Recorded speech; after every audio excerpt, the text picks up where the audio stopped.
अध्याय 8। जागो में मेज पर एक चमचमाती किताब देख रहा था। एक कौशल पुस्तक, भले ही उसकी रैंकिंग बहुत कम थी। फायरबॉल, एक एफ रैंक वाला जादू जिसे केवल सबसे दुर्भाग्यपूर्ण शुरुआती ही शुरू करते हैं। लेकिन इस कौशल पुस्तक ने मेरी शेष विरासत का अधिकांश हिस्सा और मेरी सारी बचत ले ली। सब कुछ बर्बाद होने से पहले मैं एक काफी चतुर व्यक्ति के रूप में जाना जाता था, इसलिए मैंने अपना अधिकांश पैसा खर्च करने से पहले योजना बना ली थी। सबसे खराब स्थिति में मेरे पास अभी भी कम से कम कुछ महीनों तक काम चलाने के लिए पर्याप्त धन है। सर्वोत्तम स्थिति में, जैसा कि योजना बनाई गई थी, मैं इस कौशल पुस्तक का उपभोग करूंगा और जब मैं जागूंगा तो एक अर्ध सभ्य प्रतिभा की आशा करूंगा। इस कौशल पुस्तक को प्राप्त करना आसान नहीं था, किंडीज की मान्यता। लेकिन यदि आप स्वाभाविक रूप से जागृत नहीं हुए तो यह जागृत होने का एकमात्र तरीका था। अमीरों को, खुद को, अपने बच्चों को और अपने बच्चों के बच्चों को जगाने में कोई दिक्कत नहीं हुई। मैं अपने संकल्प को मजबूत करने और उसे अपनाने से पहले कौशल पुस्तक को फिर से देखता हूँ। उसे अपने सीने के पास लाकर मैंने अपनी आंखें बंद कर लीं।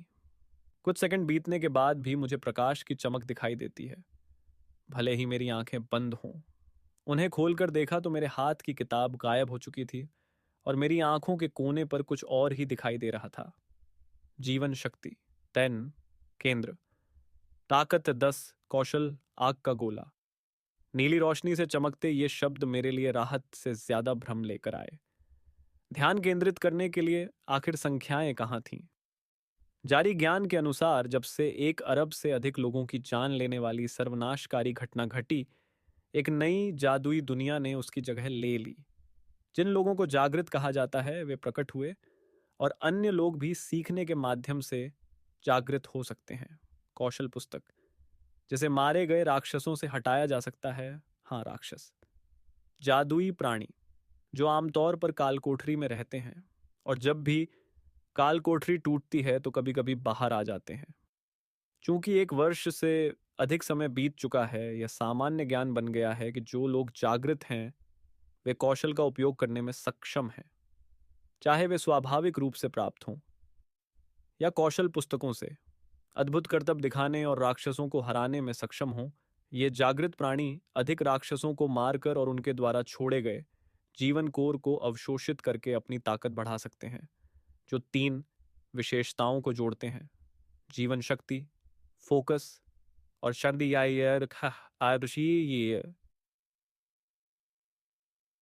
शक्ति सांस। तो मेरा ट्यूफकस खाली क्यों है? मैं उदास न होने की कोशिश करता हूं क्योंकि मुझे लगता है कि जागने के बाद मेरे शरीर में कुछ बदलाव आ गया है। ऐसा लगता है कि मैं थोड़ा मजबूत हो गया हूं और जो कौशल मैंने अभी सीखा है उसे सहज रूप से अपना सकता हूं। समस्या यह है कि यदि मेरे पास कोई फोकस नहीं है तो क्या मैं कौशल भी डाल सकता हूं? फिर भी वहां कोई संख्या क्यों नहीं है? जागृति का मेरा उत्साह धीरे धीरे कम होता जा रहा था क्योंकि मैं अपने सामने नीली स्क्रीन पर संख्याओं या उनकी कमी का पता नहीं लगा पा रहा था। पीछे मुड़कर देखने पर समाचारों ने और उन सभी चीजों से जिन पर मैं बारीकी से ध्यान दे रहा हूं, ऐसा कुछ भी दिमाग में नहीं आता है। मुझे चलते चलते इसका पता लगाना होगा। जीवन शक्ति और शक्ति औसत हैं और फोकस कौशल डालने और आपके द्वारा किए जाने वाले नुकसान को बढ़ाने के लिए जो आवश्यक है वह काला है। अगर मुझे यह भी नहीं पता कि मेरे पास कितना फोकस है तो क्या मैं फायरबॉल भी डाल सकता हूं? आमतौर पर अधिकांश औसत जागने वाले अपने शरीर में ऊर्जा को पूरी तरह से खत्म करने से पहले 5 बार एफ टियर कौशल का उपयोग कर सकते हैं।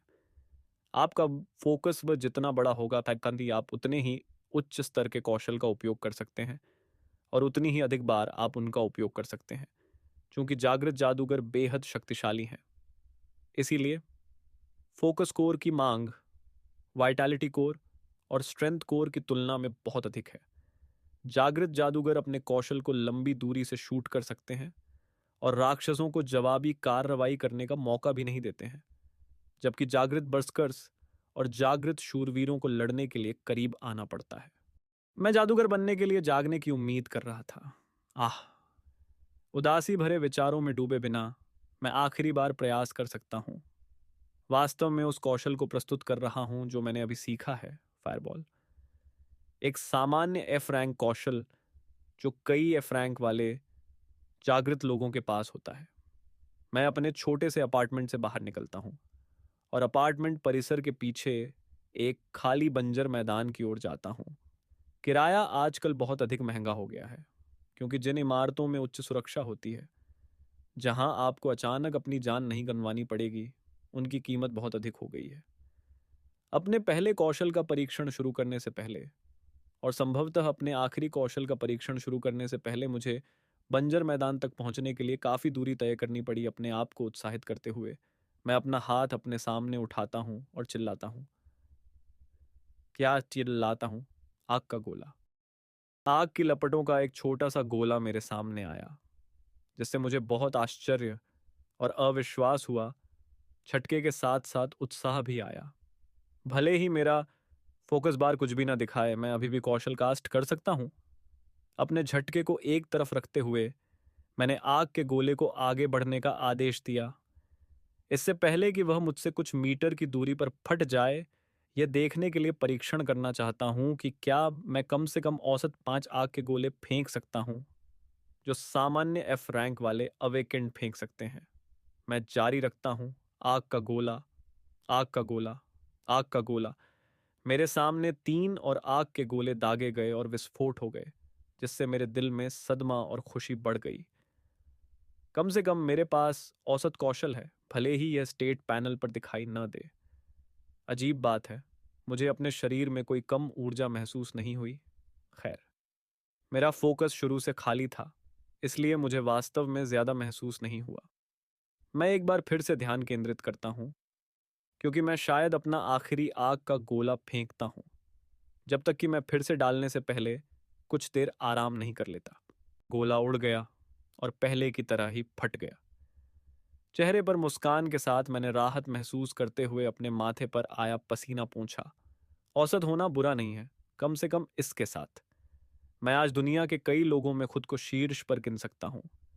मैं अभी भी इस तथ्य पर उलझन में था कि मेरे फोकस पर कोई संख्या दिखाई नहीं दे रही थी, जिसका मतलब था कि मुझे यह पता नहीं चल सका कि मेरे पास कितनी ऊर्जा थी और मैं कितनी बार अपना कौशल दिखा सकता था। मैंने झिझकते हुए अपना हाथ फिर से उठाया, यह देखने के लिए कि मैं कितनी बार आग का गोला फेंक सकता हूं।